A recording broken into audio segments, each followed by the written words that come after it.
주님께서는 말씀하신 대로 사라를 돌보셨다. 사라에게 약속하신 것을 주님께서 그대로 이루시니 사라가 임신하였고, 하나님이 아브라함에게 약속하신 바로 그때가 되니 사라와 늙은 아브라함 사이에서 아들이 태어났다. 아브라함은 사라가 낳아준 아들에게 이삭이라는 이름을 지어주었다. 이삭이 태어난 지 8해 만에 아브라함은 하나님이 분부하신 대로 그 아기에게 할례를 베풀었다. 아브라함이 아들 이삭을 보았을 때 그의 나이는 100살이었다. 사라가 혼자서 말하였다. 하나님이 나에게 웃음을 주셨구나. 나와 같은 늙은이가 아들을 낳았다고 하면 듣는 사람마다 나처럼 웃지 않을 수 없겠지. 그는 말을 계속하였다. 사라가 자식들에게 젖을 물이게 될 것이라고 누가 아브라함에게 말할 엄두를 내었으랴. 그러나 내가 지금 늙은 아브라함에게 아들을 낳아주지 않았는가. 아기가 자라서 젖을 떼게 되었다. 이삭이 젖을 떼는 날에 아브라함이 큰 잔치를 벌였다. 그런데 사라가 보니 이집트 여인 하갈과 아브라함 사이에서 태어난 아들이 이삭을 놀리고 있었다. 사라가 아브라함에게 말하였다. 저 여종과 그 아들을 내보내십시오. 저 여종의 아들은 나의 아들 이삭과 유산을 나누어 가질 수 없습니다. 그러나 아브라함은 그 아들도 자기 아들이므로 이 일로 마음이 몹시 괴로웠다. 하나님이 그에게 말씀하셨다. 그 아들과 그 어머니인 여종의 일로 너무 걱정하지 말아라. 이삭에게서 태어나는 사람이 너의 씨가 될 것이니 사라가 너에게 말한 대로 다 들어주어라. 그러나 여종에게서 난 아들도 너의 씨니 그 아들은 그 아들대로 내가 한 민족이 되게 하겠다. 아멘. 앉으기 바랍니다. 우리 말씀을 위해서 기도하도록 하겠습니다. 하나님 아버지, 창세기는 세상의 창조와 또 믿음의 조상 아브라함의 부르심, 또 그 자손들의 삶이 얼기설기 얽혀져 있습니다. 그 가운데 우리는 아브라함의 삶을 보면서 하나님께서 믿음의 사람들을 어떻게 다루셨고, 또 믿음의 사람은 하나님 앞에서 어떻게 살아갔는지, 또 그것이 우리에게 오늘날 살아가는 우리에게는 어떤 것을 의미하는지, 물론 세상은 많이 달라졌고 많이 변했지만 해 아래 새 것이 없다고 하셨듯이 믿음의 삶의 원칙은 그대로라고 생각합니다. 저희들이 이 아브라함의 이야기를 통해서 특별히 하갈과 이스마엘을 내쫓아야 하는 이 스토리를 통해서 우리가 어떤 것을 깨달을 수 있고, 또 이것이 그리스도와 어떻게 연결되는지 우리가 분명히 볼 수 있도록 우리 마음의 눈을 열어주시고 귀를 열어주시고 우리가 깨닫도록 하여 주시옵소서. 그리하여서 주님의 마음을 우리가 알고 또 주님의 택하심과 계획과 예정을 우리가 깨달아서 우리의 삶의 믿음이 관념이 아니라 실제적인 능력과 힘이 될 수 있도록 주님 역사하여 주시옵소서. 예수님 이름으로 기도합나이다. 아멘. 네, 여러분은 사시면서 이런 경험 해보셨을 때가 있을 겁니다. 내가 생각할 때는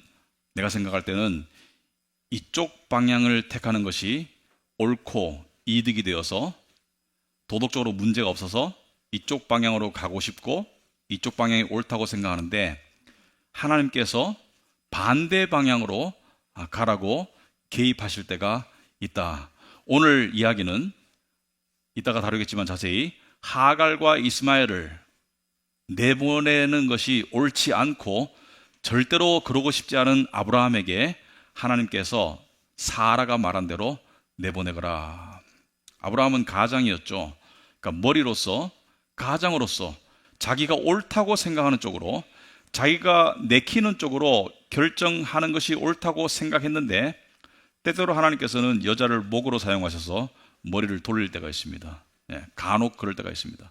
오늘 이야기가 그 중에 하나였다. 자, 그래서 스토리를 살펴보면 아브라함과 사라에게 매우 좋은 일이 기적같이 일어났습니다. 여러분이 잘 아는 스토리겠지만은 100살이 되어서 사라의 나이 90이 되어서 하나님께서 약속하신 25년 전에 약속하신 아들이 드디어 태어났어요. 그런데 아브라함은 중간에 믿음을 꺾고, 그리고 사실 불신 속에 빠져 살다가 이 아들이 태어나는 이 놀라운 일이, 기적 같은 일이 일어났습니다. 1절에 보시면은 주님께서는 말씀하신 대로 사라를 돌보셨다. 여기서 돌보셨다는 것은 은혜를 베푸셨다 이런 뜻인데, 사라에게 약속하신 것을 주님께서 그대로 이루시니 사라가 임신하였고 하나님이 아브라함에게 약속하신 바로 그때가 되니 사라와 늙은 아브라함 사이에서 아들이 태어났다. 자, 여기 보면 믿기 어려운 일이 하나님의 예언의 약속이 성취되었는데 여기에 세 가지 원리를 볼 수 있습니다. 첫째는 하나님은 정말로 약속을 지키신다.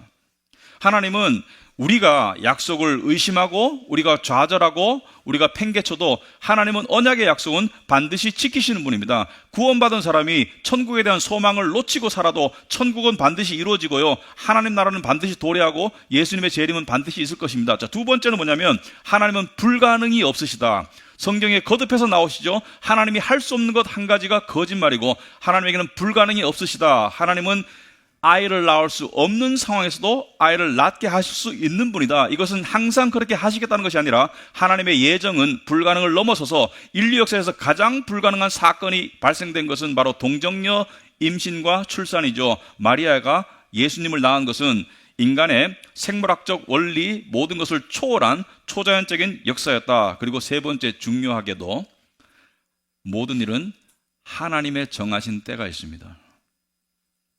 모든 일은 우리가 원하는 때가 아니라 하나님의 정하신 때에 따라 일어난다. 그래서 하나님의 정하신 때를 우리가 기다리는 것이 우리가 원하는 대로 안 달래는 것보다 훨씬 더 낫다라는 것을 이야기하고 있습니다. 물론 현실에서 적용하기는 어렵습니다. 자, 그런데 오늘 보시면은 이 하나님께서 그 아들을 뭐라고 이름 지으라고 그래요? 창세기 17장에 하나님께서 1년 전에 나타나셔서 아브라함에게 먼저 나타나셔서 내가 너에게 아들을 줄 것이다. 그때 아브라함이 믿었습니까? 아니요, 아브라함이 웃었어요.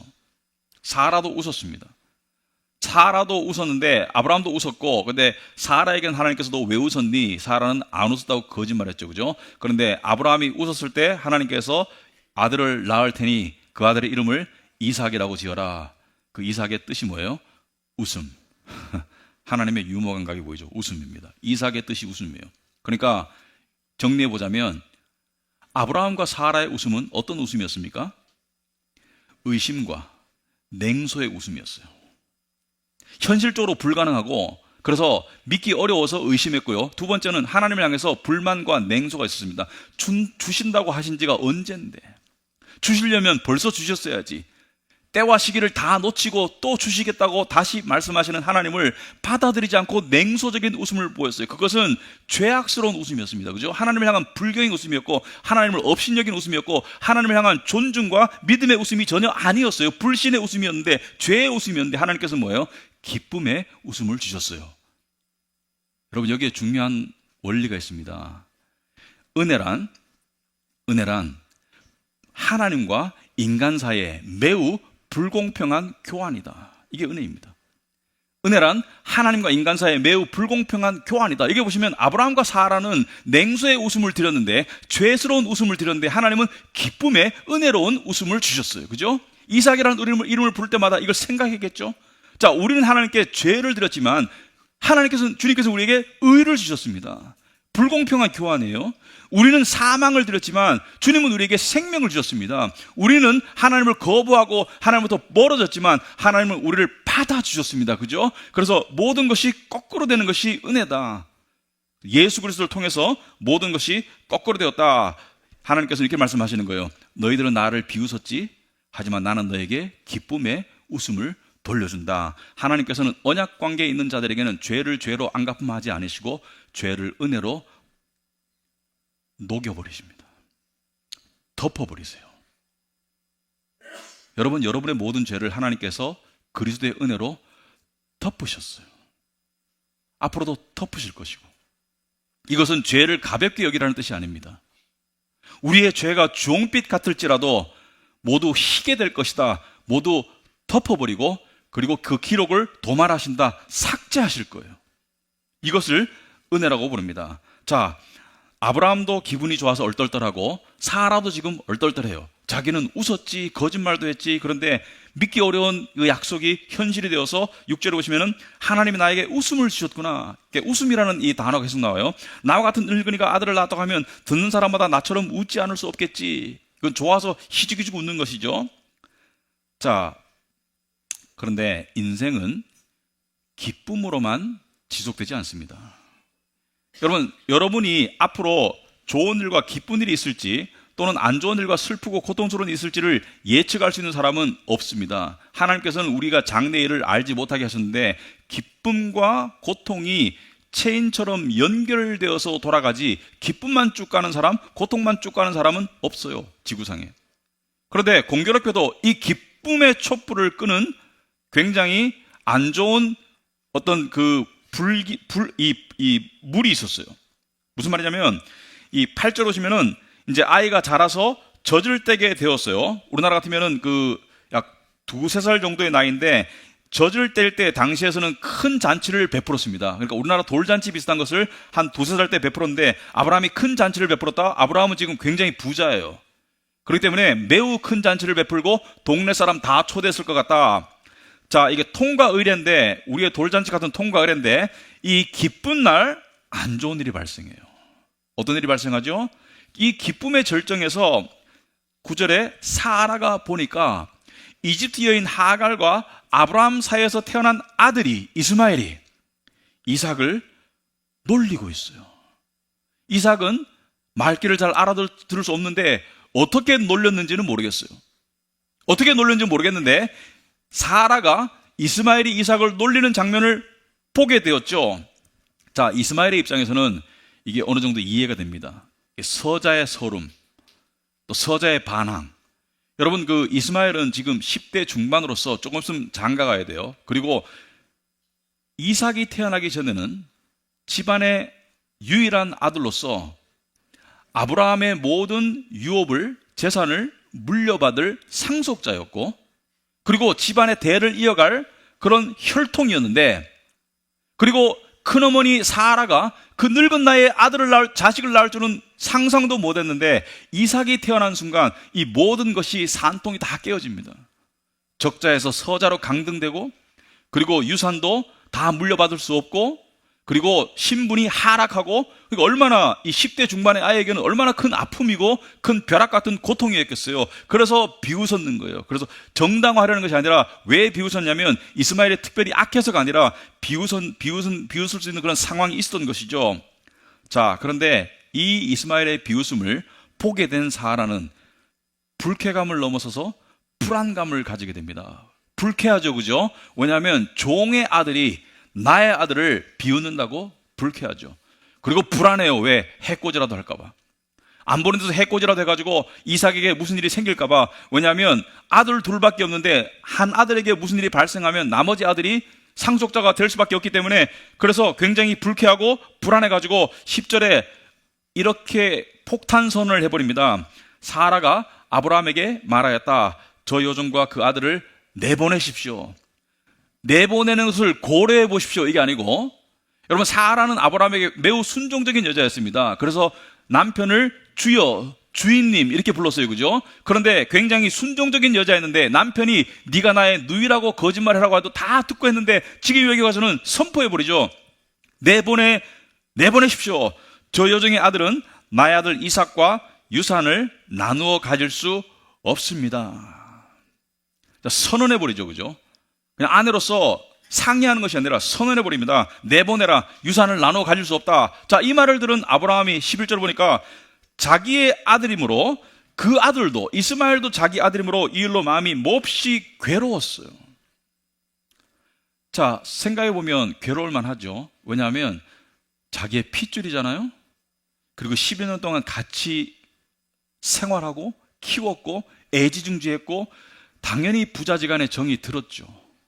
핏줄이잖아요. 사라에게는 피 한 방울 안 섞였지만 아브라함에게는 핏줄이잖아요. 그러니까 이스마엘도 아브라함에게는 아들이고 눈에 넣어도 안 아픈 아들인 거예요. 근데 이 아들을 내보낸다는 것은 이것도 핏줄의 인연을 어떻게 그렇게 끊을 수 있어요? 여기서는 한 번 내보내면 볼 수 없는 겁니다. 그리고 내보낸다는 것이 그냥 나가라가 아니고 방 한 칸 아파트 한 채 줄 테니까 그냥 나가서 살세요가 아니고 여기서 내보내면 죽을 수 있어요. 왜냐하면 당시 여자들은 어떤 경제적 기득권, 어떤 사회적 그런 안전망이 없기 때문에 이 아들과 엄마가 나가면 위협에 노출되고, 다음 스토리에 보면은 하갈이 너무 답답해가지고 하나님께 그냥 죽겠습니다 이렇게 말할 정도로 식량과 물이 떨어졌을 때 그런 절박한 상황이 오는데 내보낸다는 것은 거의 죽음으로 내모는 것인데 어떻게 그렇게 할 수가 있겠어요? 그죠? 인지상정상.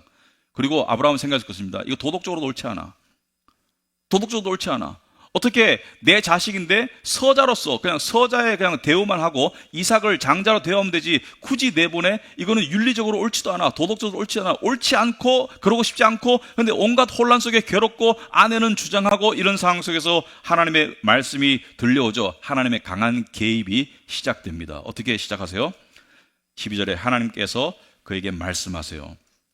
그 아들과 그 어머니인 여종의 일로 너무 걱정하지 말아라. 아브라함의 괴로움을 아시는 하나님께서 너무 괴로워하지 말아라.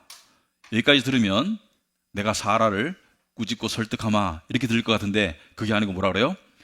그 아들 사라하고 똑같은 얘기예요. 이삭에게서 태어나는 사람이 너의 씨가 될 것이니 사라가 너에게 말한 대로 다 들어주어라. 사라의 말을 다 들어주어라. 헐, 하나님께서 위로하시는 척하더니 사라 말대로 내쫓으래요. 그런데 그 아픔의 상처를 하나님께서 주시고 하나님께서는 거기다가 약을 발라주세요. 13절에 그러나 여종에게도 난 아들도 너의 씨니 하갈에게서 난 이스마엘도 너의 씨가 되니까 너와 관계가 되니까 너가 복의 근원이니까 그 아들은 그 아들대로 내가 한 민족이 되게 하겠다. 그 아들 안 죽을 거야. 그 아들도 그냥 잘 될 거야. 구원의 특별 은혜는 아니지만 일반 은혜 속에서 내가 한 민족이 되게 할 거야. 그래서 하나님께서는 이 같은 장 오늘 보면 안 써있지만 20절에 여러분 주보에 나와 있죠. 20절에 보시면 이렇게 말씀하셨어요. 그 아이가 자라는 동안에 하나님이 그 아이와 늘 함께 계시면서 돌보셨다. 아이가 자라는 동안에 하나님이 함께 계시면서 돌보셨다. 이것은 특별 은혜의 돌보심이 아니고 구원의 일반 은혜의 돌보심이죠. 하나님은 절대로 매정하신 분이 아니죠. 그러나 하나님은 선이 분명하세요. 여러분 보시면은 하나님은 이스마엘도 돌보시고 긍휼히 여기는 데는 선이 없으신 것 같아. 긍휼히 여기는 데는 하나님께서 불쌍히 여기시고 긍휼히 여기시는데 구원에 관한 한 택함에 관한 한은 하나님은 분명한 선을 가지고 계십니다. 그래서 이삭은 유업을 이을 자고 여기서 유업은 구원을 말해요. 이스마엘은 아니야. 선이 분명하세요. 자, 적용해 보겠습니다.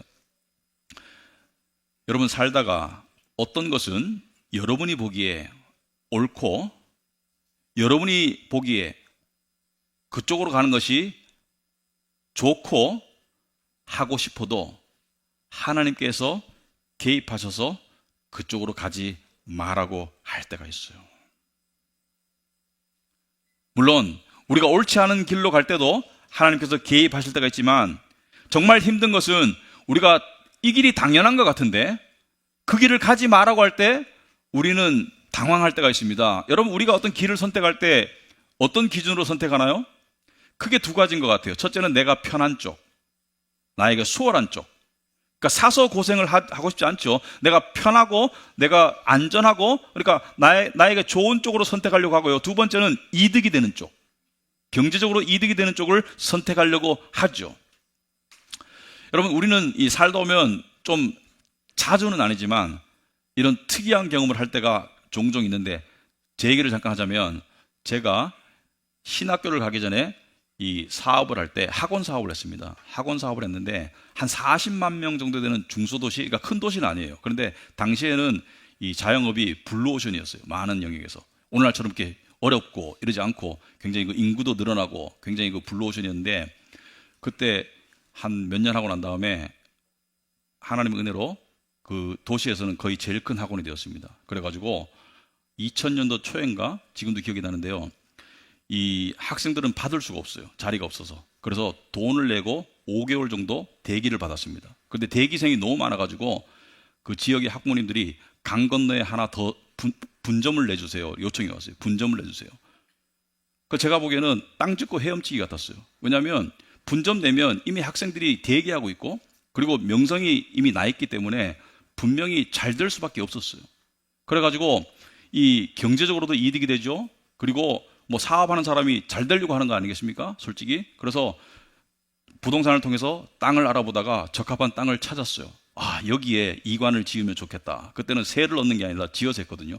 여기 이관을 지으면 좋겠다. 그래가지고 이제 부동산 업자하고 딱 얘기하고 그 땅을 보고 이제 거기서 확인하고 이제 계약하려고 딱 하는 순간 그 땅에 제가 서 있는데 마음이 어두워졌어요.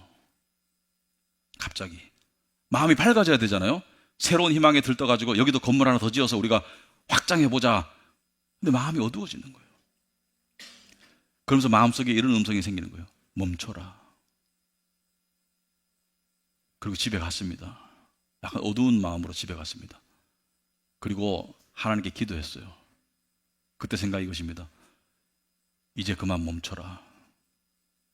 네가 갈 길이 아니다. 그리고 하나님께서 저에게 말씀하셨어요. 이제 신학교를 가야 돼. 그래서 멈췄습니다. 근데 정말 그 멈출 때 제가 쉽진 않았던 것 같아요. 마음이. 그리고 주변 사람들도 저보고 제정신이야? 그런데 제가 제 자랑하려고 말씀드린 게 아니라 하나님의 강한 개입을 말씀드리고 싶은 거예요. 세상적으로 봐서는 경제적으로 이득이 되고 저한테 좋은 거지만 하나님께서 강하게 개입하셔서 멈출 때가 있는 거예요. 여러분, 우리의 삶에 하나님은 크고 작게 개입하십니다. 때로는 좋은 길도 막으시지만 안 좋은 길로 가는 것도 개입하셔서 막으세요. 가장 대표적으로는 말씀을 통해서 우리에게 막으십니다. 개입하십니다. 여러분, 아브라함에게는 하나님께서 직접 나타나셨지만 우리는 쓰여진 말씀을 통해서 하나님께서 개입하실 때가 있습니다. 또 상황을 통해서 개입하실 때가 있고요. 내적 확신을 통해서 개입하실 때가 있고요. 또 신앙적으로 성숙한 사람의 조언을 통해서 개입하실 때가 있는데 여러분, 그럴 때 여러분 멈추고 하나님의 음성 앞에 겸손히 무릎을 꿇고 하나님, 주의 뜻을 알려주시옵소서 이렇게 구하나요? 아니면 계속 밀고 나가나요? 여러분 고집대로 계속해 나가나요? 굉장히 중요한 겁니다. 하나님은 두 가지 이유에서 우리에게 그렇게 하세요. 첫째는 당신이 가지고 계신 인생 행로, 우리를 향하신 예정의 섭리의 행로를 우리가 따라 맞추기를 원하세요. 그러면 두 번째 어떤 일이 생겨요? 우리 마음에 질서와 평강이 들어옵니다. 그런데 우리 고집대로 밀고 나가잖아요? 그럼 쪽박차요. 망가져요. 세상적인 기준으로만 따질 게 아닙니다. 제가 그 길을 갔으면 돈은 훨씬 더 벌었겠죠. 그렇지만 돈이 다가 아니고 하나님께서는 다른 계획이 계신 거예요. 여러분, 여러분의 삶을 살다가 말씀이나 또 어떤 하나님의 어떤 예배나 또는 신앙의 선배나 또 상황을 통해서 여러분에게 세상적인 기준에서는 어긋나는 길을 가라고 자꾸 말씀하실 때 여러분은 세상의 음성을 차단하고 그 길을 갈 의도를, 그 길을 갈 순종을 가야 돼요. 그게 복 받는 길이에요. 우리는 하나님의 정해진 길을 따라갈 수밖에 없습니다. 그것이 우리에게 복된 길이기 때문에. 그런데 계속 고집 부린다. 그러면 하나님께서 여러분을 부러뜨려서라도 데려가실 겁니다. 왜? 그게 하나님의 사랑이기 때문에. 자, 두 번째, 하나님은 이와 같이 긍휼에는, 아까도 말한 긍휼에는 관용을 베푸시고 때로는 선을 넘는 것 같이 보여요. 왜 이스마엘까지 복 줘야 되지? 이스마엘은 구원의 자녀도 아닌데. 그런데 구원에 관한 하는 선이 너무나도 분명하십니다. 여러분, 이삭과 이스마엘을 하나님이 그래, 이스마엘도 너에게서 태어났으니까 그냥 썩자, 그냥 받아들이자, 그렇게 안 하셨어요. 하나님이 뭐예요? 이스마엘은 이삭과 함께 유업을 물러받을 수 없다 이렇게 선언하시고 선이 너무도 분명하시고 분명한 계획을 가지고 계시고 그 계획 따라 개입하셨죠. 그래서 갈라디아서 4장에 보시면 이렇게 말씀하시고 있죠. 갈라디아서 4장 28절에 형제 자매 여러분 이삭과 같이 약속의 자녀들입니다. 그러나 그때 육신을 따라 난 사람이 성령을 따라 난 사람을 박해한 것과 같이 이스마엘이 이삭을 깔본 것처럼 그때 성령을 따라난 사람을 육신을 따라난 이스마엘이 깔보고 박해한 것 같이 지금도 그러하다. 지금도 세상은 기독교인들을 박해해요. 그죠? 깔봐요. 우리나라도 안 그렇습니까? 기독교인들을 깔보죠. 그게 이상하다고 생각하면 안 돼요. 어제 제가 저녁에 산책을 했습니다. 저녁에 이제 한 8시쯤 나갔나? 산책을 했는데 15,000보를 걸었어요. 한 2시간을 걸었는데 집사람하고 산책을 했는데 길 가다가 끝까지 듣지 못했는데 어떤 부부가 하면서 우리나라에서 기독교는 말이야, 여기까지 딱 들었어요.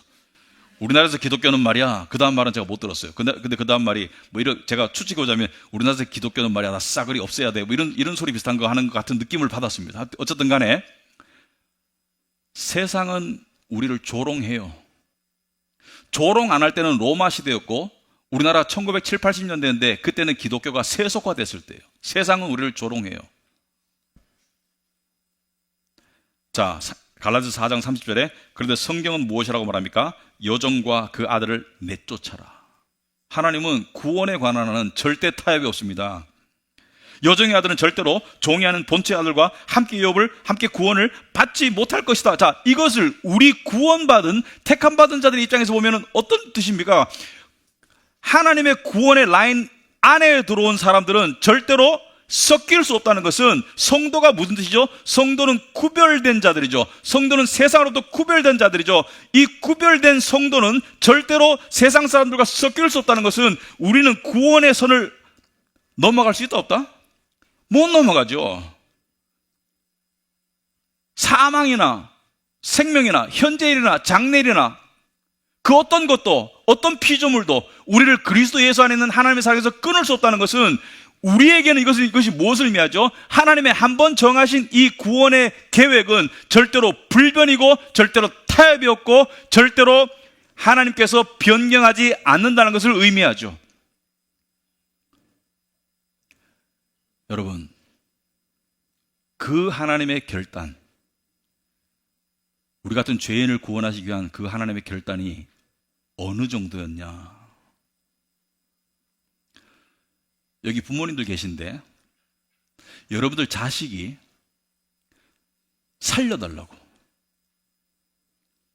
죽음 앞에서 살려달라고 하면 온갖 수단과 방법을 동원하지 않을 부모님은 없을 겁니다. 그것이 여러분의 재산이든 여러분의 목숨이든 심지어 온갖 종류의 수단을 써서라도 자식을 지키고 살릴 거예요. 그죠? 마태복음 26장에 하나님의 아들인 예수께서 제자들과 함께 겟세마네 동산에 가셔서 십자가에 죽으시기 전날 밤에 제자들에게 38절에 이렇게 말씀하십니다. 내 마음이 괴로워 죽을 지경이다. 그 다음날 일어날 그 고통과 수치와 버림당함을 미리 아신 주님께서 내 마음이 괴로워 죽을 지경이다. 그리고 39절에 예수께서 조금 더 나아가서 혼자 얼굴을 땅에 대고 엎드려서 기도하십니다. 나의 아버지, 하실 수만 있으시면 이 잔을 내게서 지나가게 해주십시오. 예수님 뭐예요?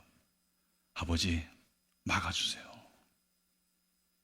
아버지, 제가 십자가에 가는 길을 가는 것을 막아주세요. 근데 하나님은 조금도 타협하지 않으셨습니다. 그렇다고 하나님의 마음에 어떠한 동요도 없고 하나님의 생각에 어떠한 동요도 없었던 건 아니라고 생각합니다. 사실은 아들을 살리고 죄인들을 죽이는 게 옳아요. 그렇지 않습니까? 의로운 아들을 살리고, 자기 아들이잖아요. 당신의 아들이잖아요. 하나밖에 없는 독생자를 살리고, 아니 죄인들을 죽이는 게 옳아요. 그죠? 객관적으로 옳습니다. 그리고 하나님의 심장도 이 기도를 들으면서 하나님께서 얼마나 그 심장이 아프셨을까. 그래서 예수님이 십자가에서 버둥버둥거리시면서 죽고 가실 때 하늘이 깜깜해졌죠. 왜 3시간 동안 깜깜해졌을까요? 하나님께서 차마 눈 뜨고 보실 수 없었을 것이고 바위가 터졌죠. 왜 터질까요? 하나님의 심장이 터졌겠죠. 그토록 하나님도 고통스러우셨지만 이것을 굳게 참으시고 절대로 타협하지 않으셨어요. 왜? 우리를 향한 구원 계획 때문에, 우리를 사랑하셔서 우리를 건지시려고. 아브라함은 서자를 내보는데도, 적자를 이삭을 두고 서자를 내보는데도 그렇게 괴로웠는데 하나님은 하나밖에 없는 독생자를 이렇게 무참히 죽음으로 내모시는데 얼마나 마음이 아프셨을까. 우리는 하나님의 사랑을 이해 못합니다. 그 하나님의 사랑의 그 넓음, 그 깊이, 그 확고하고 단단함, 우리는 죽었다 깨어나도 10,000분의 1도 몰라요.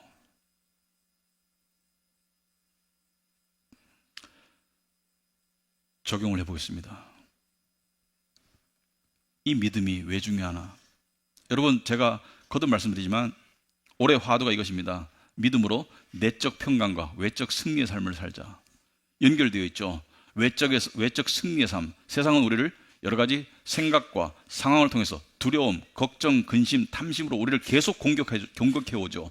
여러분, 이 공격의 원천은 뭐라 했습니까? 우리 육신도 있지만 세상도 있지만 그 원천은 뭐예요? 우리의 싸움은 혈과 육이 아니라 우리의 싸움은 공중 권세 잡은 자들이다. 사탄 마귀가 우리를 괴롭히는 거예요. 우리를 생각을 가지고 우리를 괴롭히는 거예요. 두려움을 심어주고 우리를 걱정 가운데 사로잡히게 하고 우리에게 탐심을 유발해서 우리에게 평강을 빼앗고 우리에게 기쁨을 빼앗고 우리를 죽이고 우리를 멸망시키려고 우는 사자처럼 사탄 마귀가 으르렁거리면서 다니고 있는데 여러분 어떻게 이길 거예요?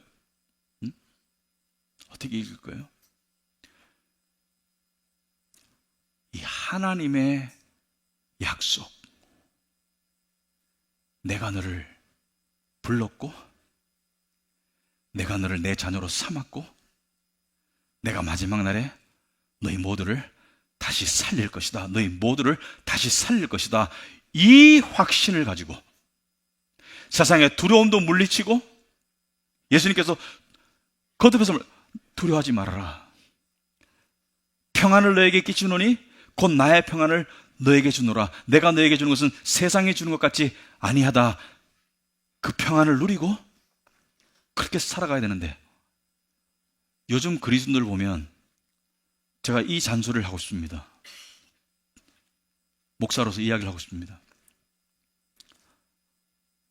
요즘 그리스도인들 숫자가, 기독교인 숫자가 사회적으로 점점 줄어들고 있어요. 그래서 많은 교인들과 심지어 교회 지도자들이 이렇게 말합니다. 암담하다. 그리고 위축감을 느끼고 그리고 심지어 소외감을 느껴요. 이렇게 말합니다. 제가 다니는 회사에 직원이 10명인데 기독교인은 저밖에 없어요. 위축감을 느끼고 소외감을 느껴요.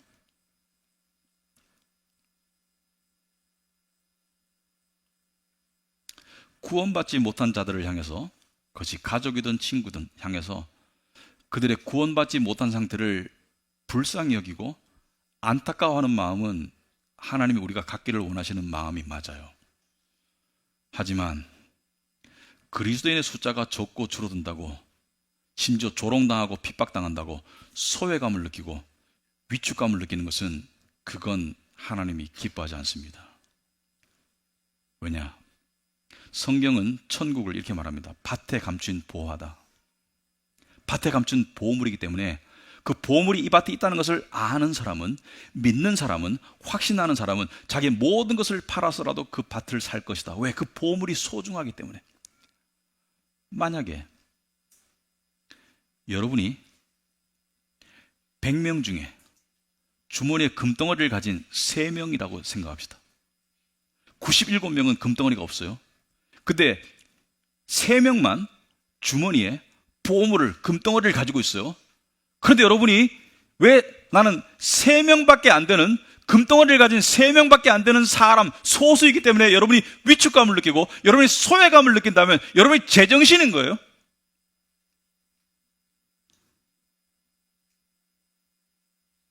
그게 제정신인 거예요. 우리가 은혜로 구원을 받았기 때문에 우리가 우쭐할 수는 없지만, 아니 이 100명 중에 3명밖에 금덩어리 가진 사람이 3명밖에 없는데 어떻게 내가 거기에 들어갈 수 있을까? 어떻게 나 같은 사람이 거기에 들어갈 수 있을까? 내가 잘난 것도 남들보다 뛰어난 것도 없는데 어떻게 내가 거기에 들어갈 수 있을까? 하나님 은혜에 감사하고 감격하고 기쁘고 찬송하고 이 정상이지, 소외감을 느끼고 위축감을 느끼는 게 정상이에요? 그리스도인의 숫자가 적다 해가지고 내가 소외감을 느끼고 위축감을 느낄 수 있는 유일한 이유는 바로 금덩어리가 아니고 돌덩어리가 들었다고 생각하기 때문이겠죠. 돌덩어리가 들어, 나만 왜 돌덩어리 가지고 있나? 나만 왜 돌덩어리, 무거운 돌덩어리 짊어지고 다니고 있나? 왜 내가 3명 중에 속해가지고 소외감을 느끼고 위축감을 느끼나? 이렇게 생각하는 사람이면 가능하겠죠. 금덩어리가 들었는데 소외감을 느낀다고요? 그리고 역사적으로 기독교인이 다수인 적도 없었고요, 기독교인이 많았던 적은 없습니다. 교회 다니는 사람이 많았던 적은 많아요. 그러나 참된 기독교인이, 참된 크리스찬이 많았던 적은 없습니다. 그리고 기독교인의 숫자는 줄어드는 게 아니에요. 교회 다니는 사람이 줄어드는 것이지, 한 번 기독교인인데 어떻게 기독교인의 숫자가 줄어들어요? 그건 불가능해요. 하나님 나라는 작은 겨자씨가 큰 나무가 되듯이 지금도 자라고 있습니다. 지금도 무성하게 계속 자라고 있어요. 왜? 한 번 들어오면 절대로 나갈 수 없으니까 숫자는 계속 늘고 있어요. 오히려 주변에 기독교인이 없는데 내가 기독교인인 것을 알 때, 와, 이 적은 숫자에 내가 어떻게 들어가게 되었지? 하나님이 왜 나 같은 사람을 특별히 구원하셨지? 이것이 우리의 가장 커다란 궁금증이며, 그리고 감사의 가장 커다란 이유 중에 하나이고, 하나님의 얼굴을 보기 위한 가장 커다란 이유 중에 하나입니다. 저는 꼭 물어보고 싶어요. 하나님, 왜 저 같은 죄인을 택하시고 살려주셨나요? 하나님, 묻고 싶어요. 왜냐하면 저는 구원받을 자격이 없어요. 여러분도 마찬가지고. 그런데 우리를 구원하셨잖아요. 자기 아들을 강하게 매몰차게 버리시고 우리의 운명에 강하게 개입하셔서 우리를 구원하셨잖아요. 그 감격과 그 감사와 그 기쁨이 여러분 안에 믿음의 불길이 되길 바랍니다. 그래서 세상의 두려움과 걱정과 모든 것을 이기고 승리하는 삶을 살아갈 수 있기 바랍니다. 기도하겠습니다. 하나님 아버지, 참으로 감사하고 감사합니다. 우리는 죄인이고 하나님의 벌을 받아 마땅한데, 하나님께서는 우리를 구원의 반열에 속하게 하셨습니다. 하나님의 그 강하신 개입이 없었더라면 우리는 원래 운명대로 지옥과 멸망을 향해 갔을 텐데, 하나님께서 그토록 단호하게, 분명하게, 강하게 개입하심으로 우리를 자녀 삼아 주셨습니다. 우린 믿음 안에서 아브라함의 자손입니다. 아브라함의 아픔, 이스마엘을 내보낼 때 그 아픔, 그것보다 100배는 더했을 하나님 아버지의 아픔을 보게 하시고 그 아픔 속에 흘러나오는 사랑을 보게 하옵소서. 감사하며 예수님 이름으로 기도합나이다. 아멘.